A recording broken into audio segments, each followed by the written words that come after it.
Welcome everyone to a back haul today with the Mack Pinnacle. Now, I did have a comment or two, and I have also seen it on Facebook in the postings. People are saying this is a vision. Actually, not true. Well, it is, but it isn't. And although I don't have the full details on the stories, this truck has been changed. The name of it is no longer a vision, it's a Pinnacle. I guess they just kind of said, screw it, we're going to make it all one, and that's that. But I believe, if I saw the comment correctly, and I think I have seen this before, in some other areas of the world, Latin America, for example, South America, the name is still Vision. So, that's not the first time a company has changed the name here in the States, and, kind of left it the same way. I mean, maybe not in the trucking industry, but product-wise, I'm sure we have seen things like that here and there. Hell, I thought I heard over in Australia, if you wanted I think Milky Way and Three Musketeers are different, or oh damn, I can't remember which one it was. I was told there's two candy bars, which we have here in the States, but in Australia, they're flipped. The names are different, so Milky Way is a Three Musketeers and vice versa. It was something like that. I couldn't remember. I was only half-ass paying attention, but that's pretty much how this one is going with outside sales of the truck. So, it is a Pinnacle. Nothing more to be said about it. I've got the Smarties wheel pack on here today because I have the ABC, I almost said ABF, ABC Construction Supply Company here, and hauling a load of bricks. Tipping the scales here at 25,000 pounds. Seems a little light for bricks, but, okay. ABC Supply is just that. They're a supply company. They supply, I see them normally with drywall, with HVAC supplies, shingles. A lot of shingles I see them with, and I was hoping to find one of the flatbeds with shingles on here, but no luck. So I said, I'll go with the bricks. So also doing much better with the transmission here.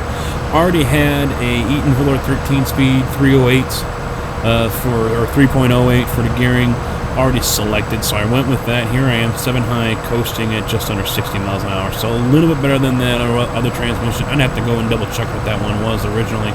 I think it was a Mack transmission, but I could be wrong. But yeah, good gearing here on this one. 455 horsepower Mack engine. Obviously, Mack engines are the only options you have here in the game. So, running this up to Santa Cruz today. I wanted to put a stack on this one. As you guys might have seen on Sunday, you only have a single stack option, unfortunately. But something here is jacked up. I don't know what I changed. It might have, besides the cab, and I didn't look to see if it was going to be the same or not on the sleeper. But this, and hopefully I've got the photo popping up here for you guys right now. The stack is showing up through the hood. Now, I saw someone else post a photo of one of these set up like this on Facebook. Not quite sure if Robert or Sybaris had seen that, what he had to say about it. But it is known with the stack and the day cab that apparently there's an oops. The stack winds up passenger side hood, as you guys saw. So. Other than that, the truck is pretty much flawless, as we've already seen. And come on, get up the hill. There we go. Now, also it was mentioned that, and I have not done this obviously, but it has been mentioned that you can turn up the interior sounds. It's in one of the files that you have to go into. That's why my head's not turning. Tracker's locked. There we go, much better. It's not something I'm going to recommend for those who don't know anything about modding files. So, if you guys aren't used to it, don't mess with it. And there is a tramp. The truck runoff. Don't need it, so gonna go right by.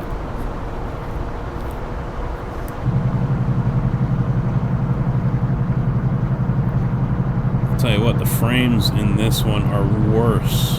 I'm bouncing all over the place right now, but I'm actually getting, if not the same, most likely, or I don't know, it's bouncing back up. Alright, that was odd. I was going to say they were worse than it is in the 389 Viper TAM, but now they've jumped, well, now they're all over the damn place. But I know some of you guys have been complaining about the lagginess and stuttering of the videos. I've been trying different codecs, but then again, also Vegas. I watch a lot of these, majority of them, I'll skip every 5 minutes or so, and I'll watch for 10 or 15 seconds. I don't really see a lot of stutteriness. But after rendering is done, some of the videos turn out stuttery, others not so much. So I'm not quite sure what's going on there. If it's hit or miss, then that sounds like there's something I'm doing in the background, and maybe I should stop doing things in the background. Don't know. But it is something I am still looking into, still working on. Hopefully this one will turn out pretty good. I hit resume. Why are you not resuming? Don't tell me I have to rebind to that one. I've had to rebind a couple of keys here and there. Don't know what happens to it. Just, okay, we're not gonna work anymore. But my personal problems aside, I know a lot of you guys have downloaded this truck. You're enjoying it, so great for you guys. Sybaris has been getting a lot of positive feedback for it. I think a lot of people were getting tired of the same old Kenworth and Pete, the Western Star. Yeah, it doesn't seem to be a big hit with the crowd, to each their own, and unfortunately it doesn't look like they really enjoy the Western Star. Yeah, you've got Freightliners out there as well, but they don't always perform very well, compared to the 389, and the T800 is still a very popular truck, but GT Mike is not really mainstream on the Facebook groups, so he doesn't seem to get a lot of love and attention there. I mean, I don't get a whole lot of love and attention, but then again, I'm not really all that liked by some of the modders and whatnot, because, well, I tell it like I see it, and some people don't like that. People actually have gotten banned from sites recently because they spoke up about stuff, and some people don't like criticism, so oh well. Anywho, but yeah, it seems like a lot of people are really enjoying the truck here, so that's a good thing. It looks like this one here has gotten a warmer reception than the Western Star. I mean, granted, the Western Star was popular when it first came out, but it looks like the Mack here is getting more love.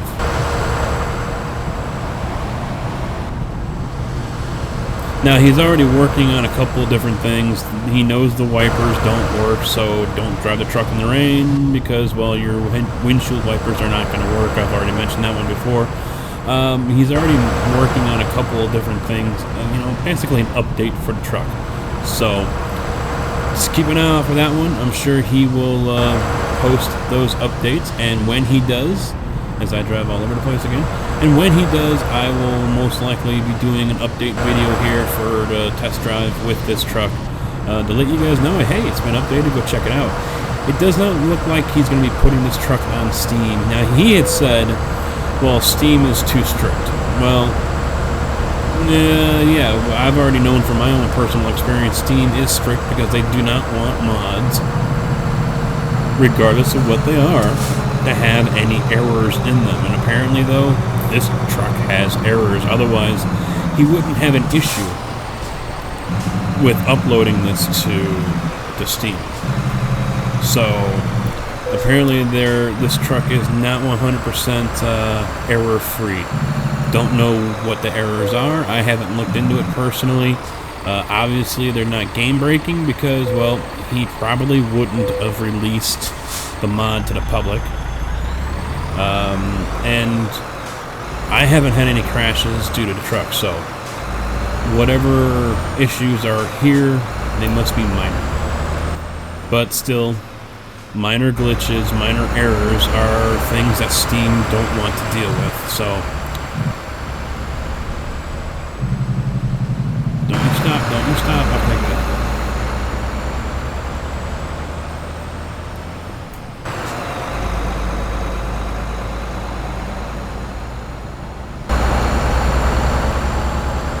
That is a good looking headache rack on the back. A little too shiny. I wish there was just a regular aluminum version.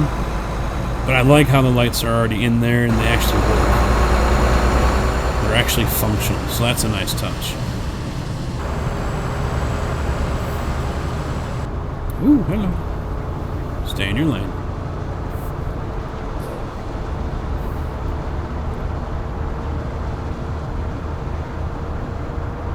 See, I just came back in the truck and the frames dropped to upper 20s, which is less than what I get with the 389.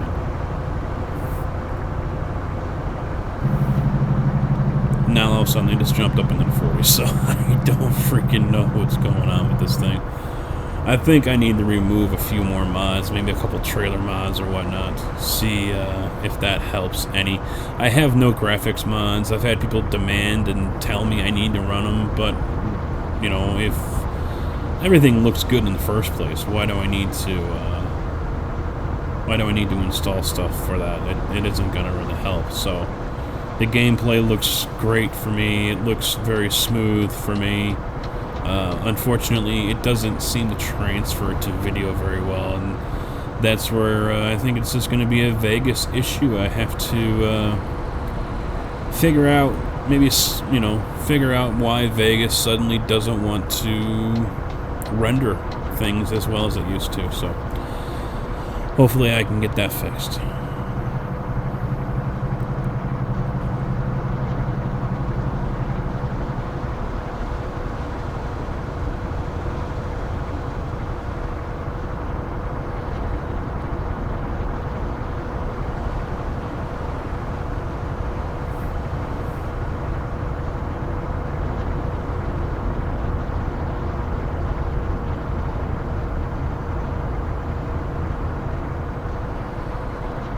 I'm still not quite used to these long distances. I've been, you know, we're talking, what, 8 months? 10 months? We've been playing on the, you know, go from Oakland or LA to San Francisco in 10 minutes kind of stuff. And now here we are, we actually have to drive. I'm already about 14 minutes on this drive. Now, granted, I've gone quite a bit, you know, I've covered quite a bit of distance here, but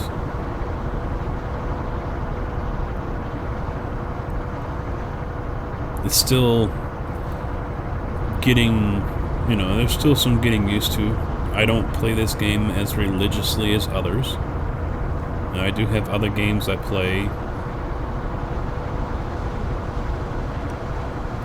Hell, the last couple days after Christmas here, Monday and Tuesday, I was off of work.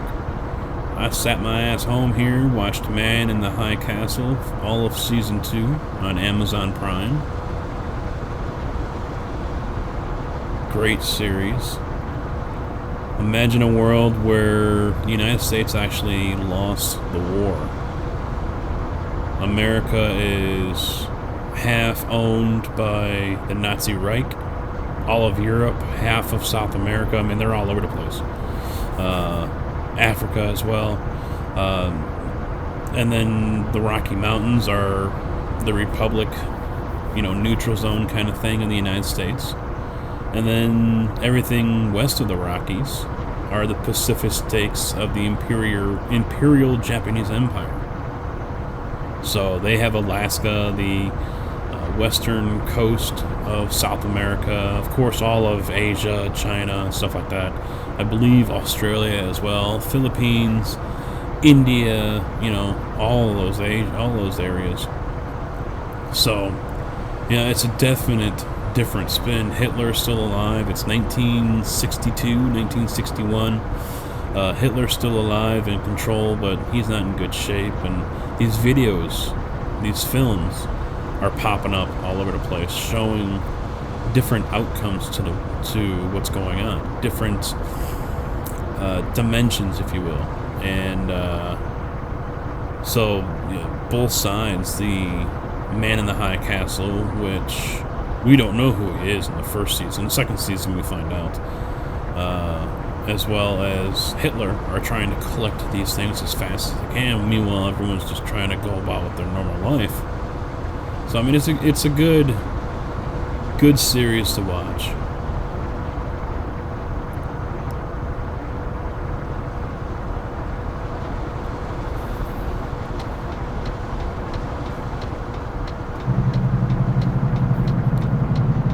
I mean, the one thing they had here in season 2, they mentioned Savannah, Georgia.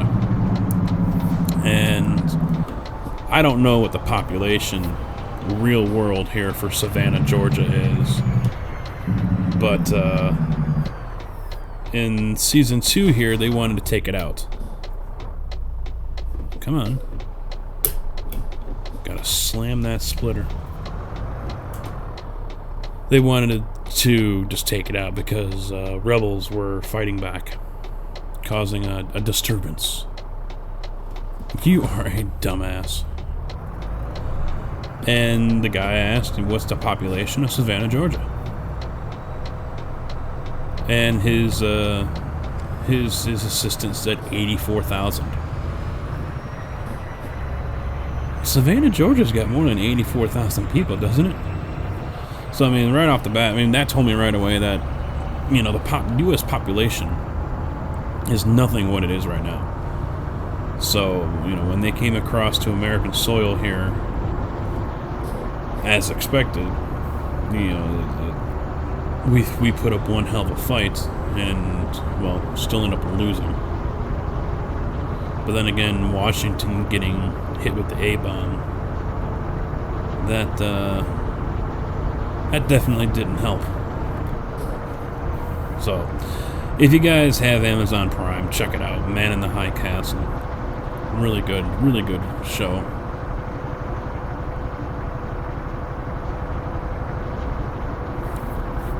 It'll keep you guessing on some things.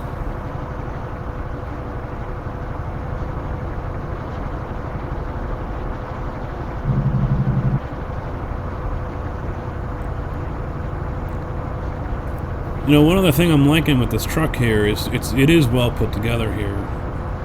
I'm not noticing the wheel being all over the place. Now, I've already driven a couple of trucks where I swear there was no resistance built into the wheel. So any little move and you are all over the place. This one here, not so much. I'm not feeling that here, which is really good. Now, me never modding before, I really couldn't say why that is or not, you know, if there's any kind of force feedback file that goes in with the mod or not, but now there are a couple trucks out there that don't really have that feel to it.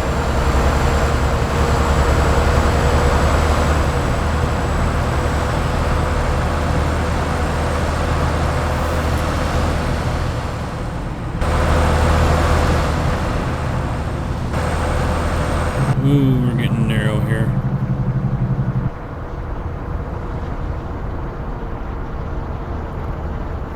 I forgot about this wall coming into Santa Cruz.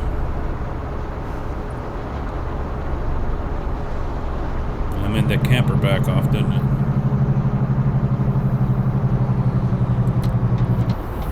And here we are at Beezer Homes.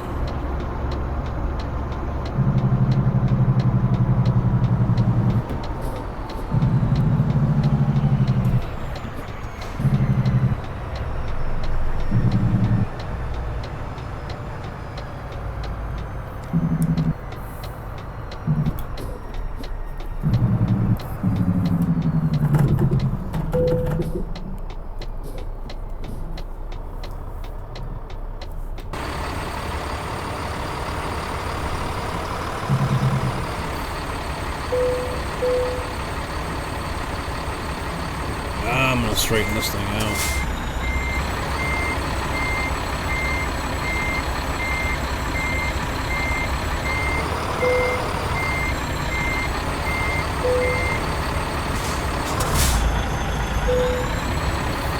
Alright, there we go. All parked. So, that is going to be it for now, guys. Hopefully you guys enjoy this one. Go check out the Mack if you haven't already. Remember, if you get this mod, which will be in the description, make sure you download the truck and the head rack patch, because there's issues with the texture. And if you do have both of those, the patch must be above the truck. It won't work the other way around. It won't show up correctly. I mean, it'll still work, but the headache racks won't show up right. But there will be a texture issue, so the patch must be above the truck itself. So, that's it for now, guys. I'll hopefully see you tonight for the live stream with the crew on ATSMP. That's it for now. Until next time. Thanks for watching. Take it easy.